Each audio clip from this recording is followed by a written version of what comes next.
આટલું બેયમાં ફેર છે. હા, તમે જો આપણે આપણા ઘેરે જન્મીને 25 વર્ષના થાય ને આપણા ઘેરે લગ્ન થાય તો આપણું ન હાલે. અઠવાડિયામાં બાઈકી એમાં થાય, આ બુદ્ધિવી ના હાલે, અજાણ્યામાં જઈને જમાવી દેવી. હા હા, અઠવાડિયામાં કે એ દુકાન અમારી ને ગાડી અમારી ને, આપણે સસરાના ઘેરે જઈને કહેજો જે ખૂણામાં બાથરૂમ મારું ન્યા મારે. હા, તો સારું છે આપણે પરણીને એમને આપણા ઘેરે લઈ આવી છીએ, અને આપણા ઘેરે આપણું નથી હાલતું.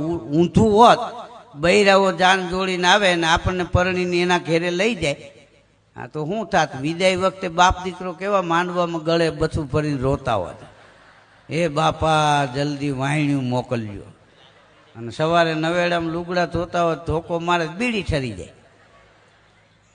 હા, તમે જો બાઈઓ આપણા બધાય કપડાં પહેરે સારા લાગે. બોલો, આપણું પેન્ટ પહેરે તોય સારું લાગે, ટી શર્ટ પહેરે, ચશ્મા પહેરે, ટોપી પહેરે, બૂટ પહેરે. આપણે એનું એક કપડું પહેરો લ્યો, હા હાલ ફરી જાય. હા, કીર્તિદાન ભાઈની ફરમાઈશ છે, એ કહી દો. હા, બાયું આપણા કપડાં પહેરે, આપણે એના ન પહેરી શકાય. હા, એક લેંઘો બાકી હતો દાદાનો, એ બાયું એ પ્લાઝો કરીને પહેર્યો. બોલો.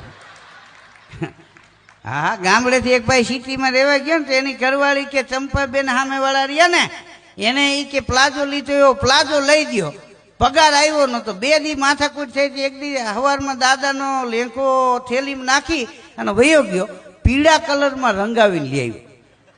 તે વહુ પ્લાઝો પહેરીને આટા મારે, દાદા લેંઘો ગોતે. હા, વહુ સામું જોવે કે આ ફિટિંગ જ મારા લેંઘા જેવું છે, પણ આવો કલર નહોતો. 3 દી ગોઈતો. એના દીકરાએ કીધું હું ગોતો છો? એ કે લેંઘો નથી જળતો. કે એ નહીં જળે, કેમ કે આ હોવે પ્લાઝો પહેર્યો નહીં, તમારો લેંઘો જ છે. હા, એક બાપા ગામડે માંડવા નીચે ફળિયામાં ખાટલો નાખીને ઉનાળામાં સૂતા હતા. બંડી ટીંગાતી હતી ખાટલાના પાયે. 3 વાગે દિવસના જાગ્યા ને બંડી નહીં, ગોતવા માંડ્યા. આ તો મને ચા દે. બોલો. ના ના, પણ એમાં હું, આમાં હબડકા આમાં સંભળાય. હા હા, આને તો ઓલા કીધું હોય ને.